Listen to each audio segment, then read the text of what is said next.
नमस्कार, मैं sir Malika Parveen, assistant professor government law college Bikaner. आज हम ऑर्डर 1 और 41 के बचे हुए रूल्स देखते हैं। पहले हमने रूल 4 तक किया था, आज हम रूल 5 से देखते हैं। ऑर्डर 41 रूल 5 क्या कहता है? कार्रवाइयों का और निष्पादन का रोका जाना। कार्रवाइयों का और निष्पादन का रोका जाना का मीन्स यह है कि जब कोई किसी डिग्री के विरुद्ध अपील फाइल कर दी जाती है तो अपील फाइल करने का प्रभाव उस डिग्री में होने वाली कार्रवाइयां रुकती नहीं है। अपील फाइल हो गई है, ठीक है, लेकिन अपील फाइल होने के बाद भी उस डिग्री में अगर कोई कार्रवाई हो रही है तो वो कंटिन्यू होती रहेगी जब तक कि अपील न्यायालय उस कार्रवाई को रोकने का आदेश नहीं दे देता। फर्स्ट बात क्या बताई कि अगर कोई अपील फाइल हो गई है किसी डिग्री के विरुद्ध तो अपील फाइल होने का प्रभाव यह नहीं होगा कि उस डिग्री में होने वाली कार्रवाइयां रुक जाएगी, वो कार्रवाइयां कंटिन्यू होती रहेगी जब तक कि अपील न्यायालय उन्हें रोकने का आदेश या निर्देश नहीं दे देता। सेकंड बात इसी में आती है रूल 5 के ही सब क्लोज 1 में कि अगर किसी डिग्री के विरुद्ध कोई अपील फाइल कर दी गई है तो अपील फाइल होने से उस डिग्री का अगर एग्जीक्यूशन किया जा रहा है तो एग्जीक्यूशन की प्रक्रिया या उस डिग्री का जो निष्पादन हो रहा है वो अपील फाइल होने से रुकेगा नहीं जब तक कि अपील न्यायालय निष्पादन करने वाले न्यायालय को ये निर्देश ना दे दे कि इस डिग्री के विरुद्ध अपील फाइल कर दी गई है, आप इस डिग्री का एग्जीक्यूशन रोक दे। यानी अपील न्यायालय कहेगा तो उस डिग्री के विरुद्ध एग्जीक्यूशन रुक जाएगा, अन्यथा अपील फाइल हो गई है फिर भी उस डिग्री का एग्जीक्यूशन कंटिन्यू होता रहेगा। ठीक है। सेकंड पॉइंट, रूल 5 का ही सब क्लोज 2 ये कह रहा है कि डिग्री पारित करने वाला न्यायालय ही क्या होता है, जिस न्यायालय ने डिग्री पारित की है वो ही न्यायालय उस डिग्री का एग्जीक्यूशन करता है सामान्यतः। तो डिग्री पारित करने वाला न्यायालय भी कई बार डिग्री का एग्जीक्यूशन रोक सकता है। कब? जब निर्धारित समय सीमा या विहित समय सीमा जो अपील फाइल करने के लिए है, अपील फाइल होने से पूर्व ही अपीलार्थी डिग्री पारित करने वाले न्यायालय को ये समाधान करा देता है कि अगर इस डिग्री का एग्जीक्यूशन हो गया जिसकी मैं अपील करने वाला हूं, अगर इस डिग्री का एग्जीक्यूशन हो गया तो मुझे सारवान क्षति हो जाएगी या अमूल्य क्षति हो जाएगी जिसकी भरपाई नहीं की जाएगी। सेकंड पॉइंट इसके लिए आता है कि वो आवेदन निष्पादन को, डिग्री के निष्पादन या एग्जीक्यूशन को रोकने के लिए आवेदन है युक्त समय के भीतर कर दिया गया हो,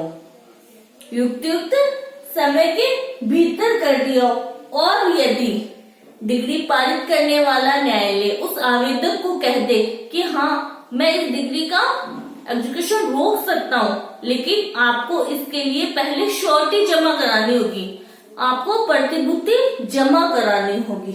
अगर वो आवेदक समय पे आवेदन करता है, डिग्री पारित करने वाले न्यायालय को संतुष्ट करा देता है कि अगर इस डिग्री का एग्जीक्यूशन हो गया तो मुझे महत्वपूर्ण क्षति हो जाएगी जिसकी भरपाई नहीं की जा सकती, और अगर न्यायालय उससे प्रतिभूति मांगे तो वो प्रतिभूति भी न्यायालय में जमा करा देता है, तो डिग्री पारित करने वाला न्यायालय ही डिग्री की एग्जीक्यूशन की कार्रवाइयों को रोक सकता है।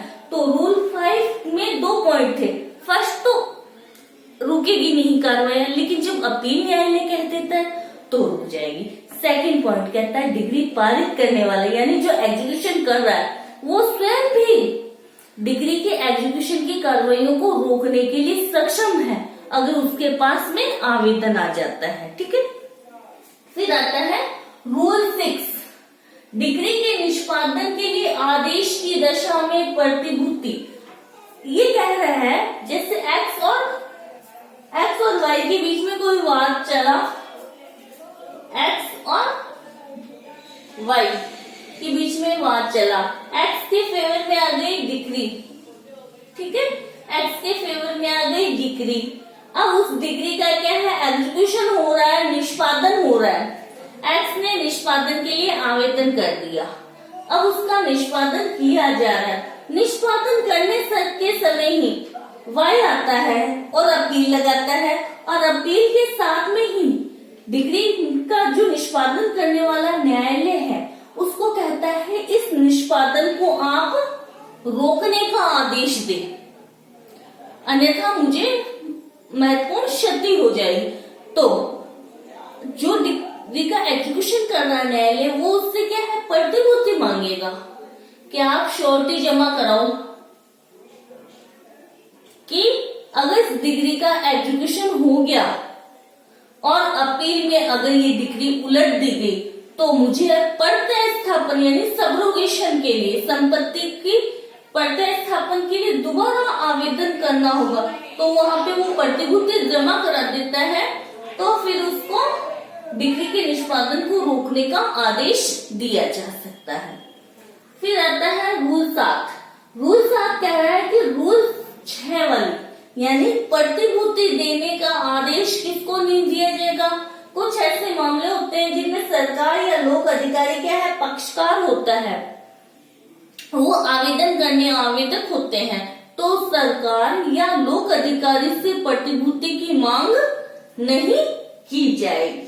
रूल 8 कह रहा है कि डिग्री के निष्पादन में किए गए आदेश की अपील यानी कोई डिग्री जिसका एग्जीक्यूशन हो रहा है और एग्जीक्यूशन होते समय एग्जीक्यूशन कराने वाला न्यायालय कई प्रकार के आदेश देता है, तो उन आदेशों पर रूल 5 और रूल 6 के नियम लागू होंगे कि डिग्री का एग्जीक्यूशन हो रहा है और एग्जीक्यूशन करते समय न्यायालय कई प्रकार के आदेश देता है, तो उन आदेशों की अपील में रूल 5 और रूल 6 के नियम फॉलो किए जाएंगे।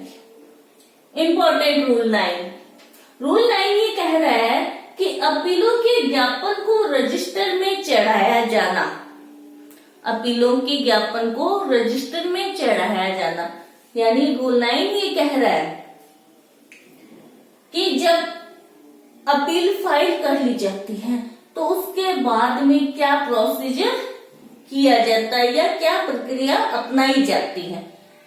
जिस डिग्री के विरुद्ध रूल 9 जिस डिग्री के विरुद्ध अपील की जा रही है या जिस न्यायालय ने वो डिग्री जारी की थी जिसके विरुद्ध अपील की जा रही है, तो अपील का ज्ञापन एक तो अपील न्यायालय में फाइल किया जाएगा और एक अपील का ज्ञापन उस न्यायालय में फाइल किया जाएगा जिसकी डिग्री के विरुद्ध अपील की जा रही है। एग्जाम्पल एक्स के फेवर में जो डिग्री आई थी वो बीकानेर जिला न्यायालय ने पारित की थी, बीकानेर जिला न्यायालय ने पारित की थी, तो इसकी अपील कहाँ होगी, हाई कोर्ट में होगी। इसकी अपील हाई कोर्ट में होगी। तो अपीलार्थी कौन है, वाई है। तो वाई क्या करता है, अपील का मेमोरेंडम एक तो हाई कोर्ट में फाइल करेगा यानी अपील न्यायालय में, कौन से और रूल के तहत, ऑर्डर 41 का रूल 1 कह रहा है कि अपील न्यायालय में फाइल की जाएगी एक प्रति, और रूल 9 ये कह रहा है कि एक प्रति उस न्यायालय में भी दाखिल की जाएगी जिसकी डिग्री के विरुद्ध अपील की जा रही है, यानी बीकानेर जिला न्यायालय में भी एक अपील का ज्ञापन प्रस्तुत किया जाएगा और उस ज्ञापन के साथ में क्या लगी हुई होगी, डिग्री की एक प्रति लगी होगी जिसकी विरुद्ध अपील करनी है। ठीक है, तो जैसे ही उस न्यायालय यानी जिसने डिग्री पारित की थी उस न्यायालय में अपील का ज्ञापन आता है तो वो क्या करता है, उस अपील को संख्यांकित करता है, यानी उसको नंबर देता है कि ये कौन सी संख्या पे आई है, या इसको संख्यांकित किया जाता है।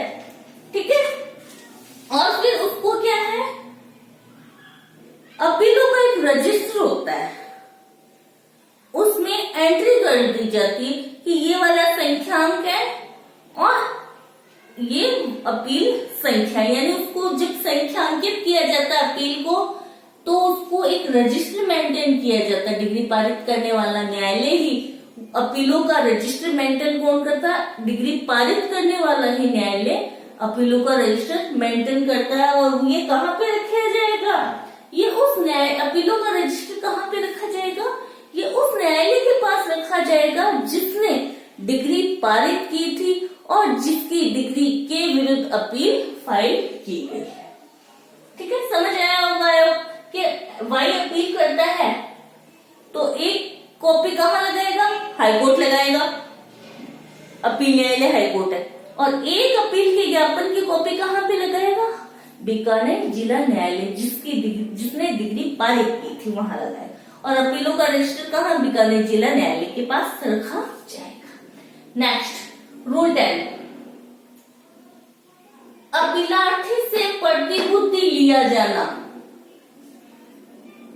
अपील न्यायालय में जब अपील फाइल कर दी जाती है तो अपील न्यायालय रेस्पोंडेंट यानी प्रत्यर्थी के आवेदन करने पर, प्रत्यर्थी के आवेदन करने पे कि प्रतिवादी कोर्ट में इतनी बार हाजिर होगा, उसका ये खर्चा लगेगा, ये सब क्या है, उसको आने जाने का खर्चा लगेगा, प्रत्यर्थी के आने जाने का खर्चा लगेगा, या फिर जो भी खर्चे लगने हैं इसके लिए वो क्या करता है, प्रत्यर्थी के जो खर्चे लगने हैं उसके लिए प्रत्यर्थी अपील न्यायालय में आवेदन करता है कि मुझे ये खर्चे दिलाए जाए। तो अपील न्यायालय अपीलार्थी से कि भाई प्रत्यर्थी को इतना खर्चा लगेगा कोर्ट में आने जाने में, तो इसके लिए आप श्योरिटी जमा कराओ न्यायालय में कि प्रतिवादी आपने सही अपील फाइल की है और प्रत्यर्थी आएगा जाएगा तो उसको इतने खर्चे लगेंगे, इसके लिए आप श्योरिटी प्रतिभूति जमा कराओ। ठीक है, एक तो यहाँ पे प्रतिभूति मांगी। सेकेंड इसी में कि अगर अपीलार्थी भारत से बाहर का रहने वाला है और भारत में वाद की विषय वस्तु या अपील की विषय वस्तु से संबंध के अलावा, अपील की जो विषय वस्तु है उसके अलावा भारत में अपीलार्थी से संबंधित कोई भूमि नहीं है, कोई रिलेटिव नहीं है, तो वहां पे भी अपील न्यायालय अपीलार्थी से श्योरिटी मांग लेता है, प्रतिभूति मांग लेता है। या तो क्या है, प्रत्यर्थी रेस्पोंडेंट को देने के लिए, खर्चे देने के लिए मांग लेता है, या भारत से बाहर अपीलार्थी रह रहा है तो भी उससे श्योरिटी मांग ली जाती।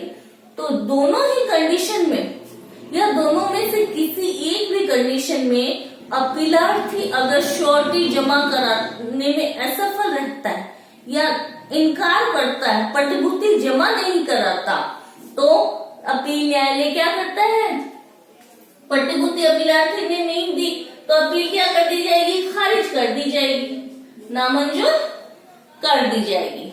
अपील का जो ज्ञापन है वो खारिज कर दिया जाएगा या नामंजूर कर दिया जाएगा।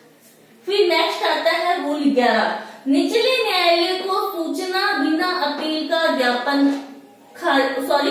निचले न्यायालय को सूचना बिना अपील को खारिज किया जाना। इसकी जो हेडिंग है वो रूल 11 की जो हेडिंग है रूल 11 के अंदर के मैटर से बिल्कुल अलग है। इसमें शब्द क्या गलत है, बिना।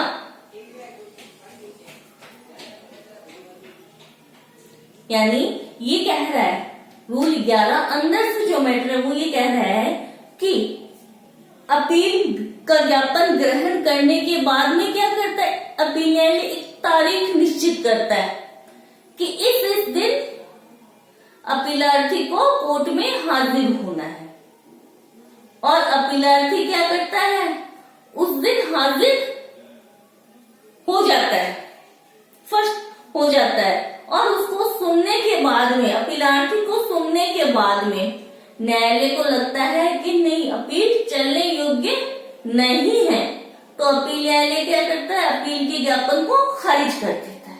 फर्स्ट वो आया और उसको सुनवाई का अवसर दिया, और सुनवाई का अवसर देने के बाद में अपील को खारिज कर रहा है अपील न्यायालय। सेकंड पॉइंट कि सुनवाई के दिन अपीलार्थी या उसका प्लेडर दोनों ही नहीं आए या कोई भी नहीं आया, तो अपील न्यायालय क्या करेगा, या तो स्थगित तारीख को, या तो उस दिन या स्थगित तारीख दी थी इसकी सुनवाई की, ये तारीख होगी, और सुनवाई की तारीख को अपीलार्थी या उसका प्लेडर नहीं आता है, तो क्या करता है अपील न्यायालय, अपील को खारिज कर देगा। तो दोनों ही कंडीशन, या तो सुनने के बाद या वो नहीं आया है, तो जहां खारिज की जा रही है अपील को, तो अपील न्यायालय क्या करेगा, उस न्यायालय को सूचना, उस न्यायालय को जिसकी डिग्री के विरुद्ध अपील की गई थी, यानी बीकानेर न्यायालय ने डिग्री पारित की और अपील कहाँ हो रही है, हाईकोर्ट में हो रही है, तो हाईकोर्ट खारिज कर रहा है अपील के ज्ञापन को, तो वो बीकानेर जिला न्यायालय यानी उस न्यायालय को जिसकी डिग्री के विरुद्ध अपील की गई है उसको सूचना देगा, यानी अपील के ज्ञापन को जो खारिज किया जा रहा है उसको सूचना भेजा जाएगा जिसकी डिग्री के विरुद्ध अपील की गई है। एक इसमें पॉइंट ये भी आता है कि अगर हाईकोर्ट से भिन्न कोई अपील न्यायालय है और वो अपील को खारिज कर रहा है, ज्ञापन को खारिज कर रहा है, तो वो खारिज करने के रीजंस भी लिखेगा, कारण भी लिखेगा। अगर हाईकोर्ट है, खारिज करने वाला न्यायालय, अपील न्यायालय अगर हाईकोर्ट है, तो वो अपील के ज्ञापन को खारिज करता है, तो उसको रीजन या कारण देने की आवश्यकता नहीं है। और अगर हाईकोर्ट के अलावा अन्य कोई कोर्ट है, अपील न्यायालय, और वो अपील के ज्ञापन को खारिज करता है, अपील को खारिज करता है, तो वहां उसको खारिज करने के कारण भी देने होंगे। रूल 11A कि जहां रूल 11A में बताया कि जहां नियम 11 के तहत कोई कार्रवाई की जा रही है, यानी अपील को खारिज किया जाता है, तो वो अपील के ज्ञापन को ग्रहण करने की तारीख से, यानी अपील का जो मेमोरेंडम होता है, अपील न्यायालय जब उसको एक्सेप्ट करता है, तो एक्सेप्ट करने की तारीख से 60 दिन के भीतर ये कार्रवाई संपूर्ण या उसको पूर्ण करने का प्रयास करेगा अपील न्यायालय कि 60 दिन के भीतर में मैं सुनवाई भी कर लूं और उस पर डिसीजन भी कर दूं। ठीक है। फिर रूल 12 कि जहां रूल 11 के तहत अपील को खारिज नहीं किया गया है, खारिज कर दी अपील तो कोई आगे कार्रवाई नहीं होगी, लेकिन खारिज नहीं की है, अपीलार्थी हाजिर हो गया या उसका प्लेडर हाजिर हो गया, अपील की कार्रवाई आगे चलती है, अपील खारिज नहीं होती है, तो फिर वहां क्या होगा, अपील खारिज नहीं हुई तो वहां सुनवाई के लिए तारीख निश्चित की जाएगी कि किस दिन अपीलार्थी उसके प्लेडर को प्रत्यर्थी और उसके प्लेडर को किस दिन कोर्ट में हाजिर होना है सुनवाई के लिए। वो सुनवाई का दिन नियत किया जाएगा। वो दिन क्या होगा, न्यायालय के कारोबार के अनुक्रम का चालू दिन होगा, यानी जिस दिन न्यायालय बैठता है उस दिन वो तारीख फिक्स की जाएगी, उस दिन की तारीख फिक्स की जाएगी। फिर रूल 13 लोपित हो चुका है, रिपील हो चुका है। नियम 14, रूल 14 कि सुनवाई के दिन की सूचना का प्रकाशन और तामील किया जाना। सुनवाई के लिए तारीख तो क्या है, दिन निर्धारित, रूल 12 नहीं हो गया, अब दिन तो निर्धारित हो गया, अब इसकी सूचना कैसे अपीलार्थी और प्रत्यर्थी को कैसे पहुंचाई जाए। अपील न्यायालय ने क्या सुनवाई का दिन नियत किया तो इस जो सुनवाई की जो तारीख निश्चित, इसकी सूचना किसको देगा? अपील न्यायालय अपीलार्थी को देगा। फर्स्ट किसको देगा? अपीलार्थी को देगा एक सूचना को।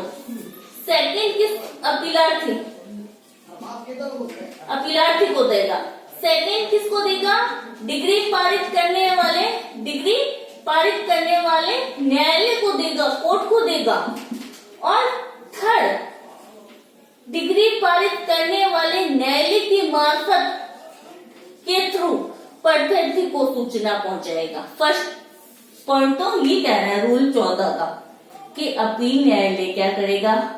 सुनवाई की तारीख निश्चित हो गई, इसकी एक कॉपी अपीलार्थी को और एक कॉपी डिग्री पारित करने वाले न्यायालय को भेजेगा, ताकि वो परीक्षार्थी रेस्पोंडेंट पर सूचना की तामील करवा दे। इसका ही सेकंड पॉइंट, रूल 14 का ही सेकंड पॉइंट कह रहा है कि अपील न्यायालय डायरेक्ट परीक्षार्थी पर भी सूचना की तामील करवा सकता है। यानी सुनवाई की तारीख निश्चित हुई, इसकी एक कॉपी अभिलाषी को और दूसरी कॉपी परीक्षार्थी, यानी डिग्री पारित करने वाले न्यायालय की मार्फत परीक्षार्थी पे भेजे, ये आवश्यक नहीं है। अपील न्यायालय की पावर है कि वो डायरेक्ट परीक्षार्थी पर भी सूचना की तामील करवा सकता है। सुनवाई की जो तारीख निश्चित हुई, इसकी तामील करवा सकता है। नेक्स्ट वीडियो में इसके आगे के रूल पढ़ेंगे हम। Thank you so much.